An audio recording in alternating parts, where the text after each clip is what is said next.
नमस्ते दोस्तों, कैसे हैं आप? बढ़िया, मस्त, खुश। चलिए, बहुत अच्छी बात। दोस्तों, मेरे पास मेरे बहुत सारे व्यूवर्स के फ़ोन आ रहे हैं और वो पूछ रहे हैं, सर R&D दो हमें कूलिंग टावर की, बॉयलर की।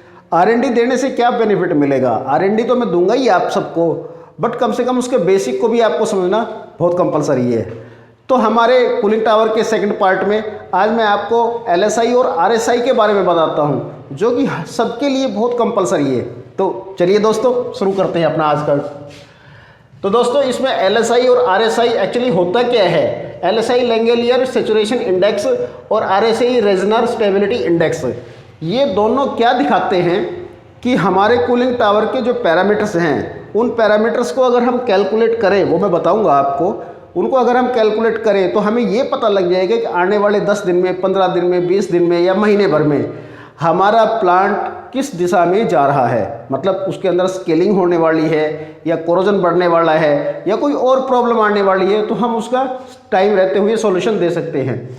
तो ये जो इंडेक्स मैंने इसके ऊपर बनाया है, मे भी शायद आपको ये बराबर समझ में नहीं आए, कोई बात नहीं, मैं इसको आपके अटैचमेंट डाल दूंगा, इसको आप वहाँ से खोल के इसको पूरा देख लीजिए। मैंने यहाँ पे बनाया है आपको सिर्फ बताने के लिए और समझाने के लिए, ठीक है। तो चलिए शुरू करते हैं। दोस्तों, ये एक इंडेक्स है जिसके अंदर हम लोग TDS, टेम्परेचर, कैल्शियम हार्डनेस, हाँ एक चीज़ का ध्यान रखना है, हार्डनेस, टोटल हार्डनेस नहीं चेक करनी है, सिर्फ कैल्शियम हार्डनेस, मैग्नीशियम हार्डनेस को नहीं लेना है आपने। और दूसरा है टोटल एल्कलिनिटी, एल्कलिनिटी टोटल आ जाएगी इसमें, बट हार्डनेस सिर्फ और सिर्फ कैल्शियम हार्डनेस, मैग्नीशियम हार्डनेस को नहीं लेना है इसमें।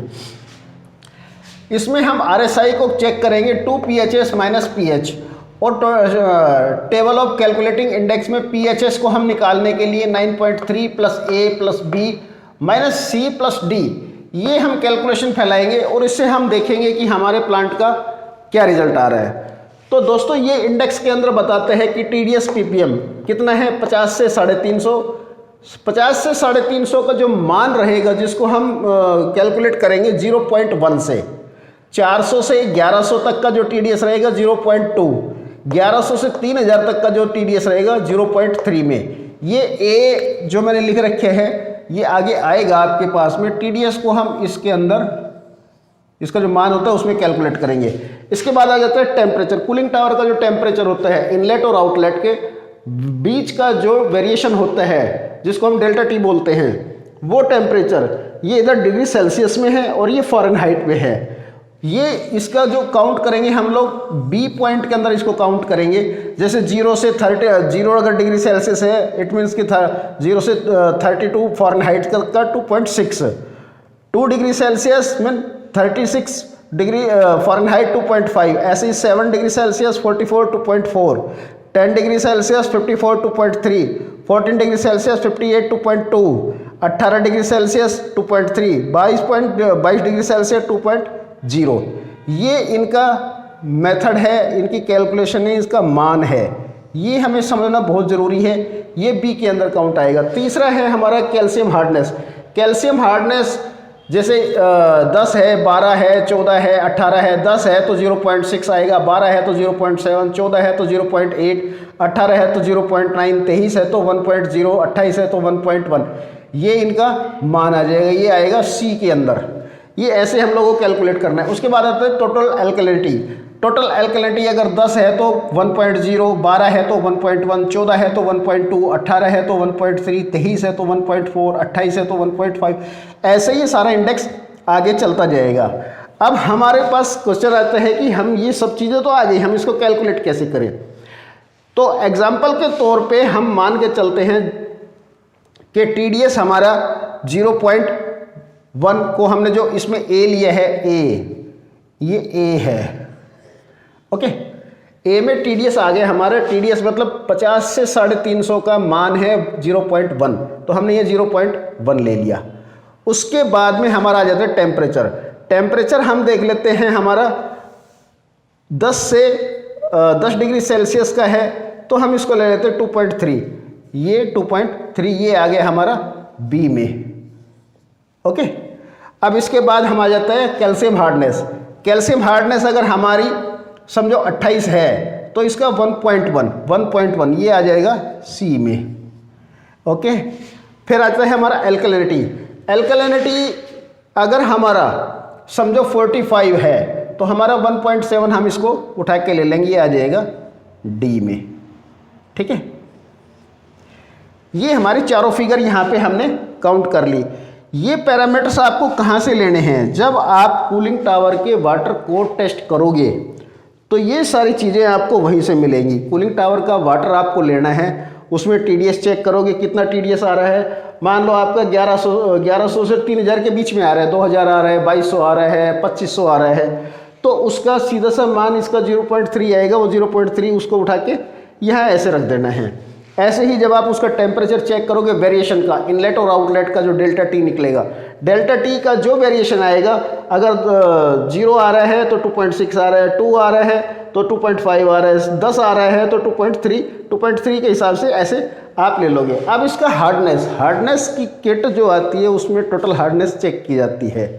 हार्डनेस को कैल्शियम और मैग्नीशियम, दो तरह की हार्डनेस होती है। हमें यहाँ पे सिर्फ और सिर्फ कैल्शियम हार्डनेस को टेस्ट करना है। फिर भी आप चाहो तो दोनों तरह की हार्डनेस को चेक कर सकते हो, उससे भी एक फिगर आ जाएगी, क्योंकि आपको सेपरेट चेक करना शायद मुश्किल हो जाएगा। आप इसको एक ही दफ़ा में चेक कर लेना। इसका जो जितनी भी हार्डनेस रहेगी, समझो 28 है तो 1.1 इसका वैल्यू आ जाएगी। अब टोटल एल्कलिनिटी आपको चेक कर लेनी है। एल्कलिनिटी जितनी भी आएगी उसका यहाँ पे वैल्यू है, जैसे 45 है तो 1.7। ऐसे ये सारी चीज़ें, ये फिगर यहाँ पे आ जाएंगी आपके सामने। ये अलग अलग, ये ए की वैल्यू आ जाएगी, ये बी की वैल्यू, ये सी की, ये डी की। सारी वैल्यू को इकट्ठी करने के बाद में हम लोगों को निकालना है इसका पीएचएस कैसे निकालना है ये हमने यहाँ पे दे रखा है।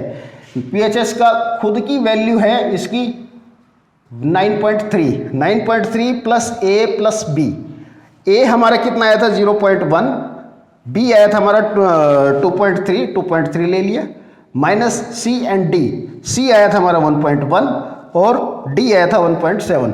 ये सारा हमने वैल्यू यहाँ पे नोट कर ली है। तो ये पीएचएस हमारा है 11.7 माइनस 2.8 इजिकल टू 8.9 हमारा पीएचएस आ गया है। अब पीएचएस के बाद में हमारा टेबल ये हमारा आरएसआई निकालने के लिए 2 PHS minus pH, 2 into 8.9 minus pH जो वाटर का जितना पीएच है, 8 है, 9 है, 10 है या 12 है, जितना भी पीएच है वो आप यहाँ पे लिख लोगे। ठीक है, ये पीएच यहाँ पे आ गया। इसको माइनस करेंगे तो समझो ये वैल्यू इसकी आ गई, ये वैल्यू इसकी आ गई है। ठीक है, अब हम इसका जो स्केलिंग सेवरिटी कीड इंडेक्स जो है, कीड इंडेक्स जो है, इसके अंदर इसकी सारी डाटा दी हुई है कि किसके मान जितना आता है उसके हिसाब से वो प्लांट का पोजीशन क्या रहेगा। फॉर एन एग्जांपल, अगर आपका आता है 3 LSI आता है और 3 ही RSI आता है तो एक्सट्रीमली सर्विस स्केलिंग, मतलब आपको सर्विस करना कंपलसरी है। उसके बाद में अगर LSI 2 आता है और RSI 4 आता है तो वेरी सर्वर, मतलब आप समझ रहे हैं वेरी सर्वर का मतलब क्या होता है ना। और उसके बाद में वेरी सर्वर का मतलब बहुत ही क्रिटिकल पोजीशन, मतलब बहुत इमीडिएट आपको एक्शन लेना है, उसका 95% ब्लो डाउन करना है, नया मेकअप करना है, 24 आवर के लिए डिस्कलिंग केमिकल डाल के उसको रन कराना है, 24 आवर्स के बाद में फिर उसको ब्लो डाउन करना है, उसके बाद में ही स्टेबल हो पाएगा। ठीक है, उसके बाद में अगर LSI आपकी 1 आती है और RSI आपकी 5 आती है तो सर्वर मतलब मुश्किल है। ठीक है, ऐसे ही ये सारे इंडेक्स हैं, इनको जैसे इनकी वैल्यू है इनके हिसाब से आपको पता लग जाएगा कि इनकी क्या पोजीशन आ रही है। अब हमारा यहाँ पे आ रहा था 8.9, मतलब 8.9 तो बहुत ज़्यादा चला गया, 8.9, 10.8, मतलब कुल मिला के आपका वाटर स्टेबल है, उसके अंदर ना स्केलिंग है, नो कोरोजन है और आपको कोई प्रॉब्लम नहीं है। मतलब आपका वाटर बहुत बढ़िया चल रहा है, कूलिंग टावर मस्त चल रहा है, उसमें अभी आपको कुछ नहीं करना। जो रेगुलर केमिकल डोज कर रहे हो सिर्फ और सिर्फ वो आपको डालते रहना है बस। तो ये दोस्तों मैंने जो आज आपको बताया LSI और RSI के बाद में इसका जो प्रोफॉर्मा है, जो इसका डायग्राम है वो मैं अटैच कर देता हूँ, आप उसको डाउनलोड कर लेना क्योंकि यहाँ पे पूरी फिगर्स लिखना मेरे लिए मुश्किल था, और पूरी फिगर्स को लिखने के बाद में आपके लिए मुश्किल हो जाता कि यहाँ से सारे एक एक चीज़ को नोट डाउन कर लेना। ठीक है, उसको मैं अटैच कर दूंगा, आप वहाँ से इजीली इसको ले सकते हो। दोस्तों ये फिगर आपके लिए बहुत कंपलसरी है, इसको आप नोट डाउन करके रहना और इसको समझ लेना। कोई भी क्वेरी रहे तो आप मेरे से पूछ सकते हो, किसी भी तरह की प्रॉब्लम आएगी आप मेरे से जानकारी ले सकते हो। LSI अभी हमने कूलिंग टावर का पार्ट 3 ये बनाया है। अभी हम नेक्स्ट वीडियो के अंदर बात करेंगे कि कूलिंग टावर की जो हमने R&D की है केमिकल्स के ऊपर, उसका हम एक एक फॉर्मूलेशन आपके साथ में शेयर करने वाले हैं। नेक्स्ट वीडियो का बहुत जल्दी आप इंतज़ार कीजिए, उसके अंदर हम आपको फॉर्मूलेशन देने वाले हैं। तब तक के लिए आपके दोस्त हेमंत गुप्ता को नमस्ते, good bye, tata, see you tomorrow, bye bye.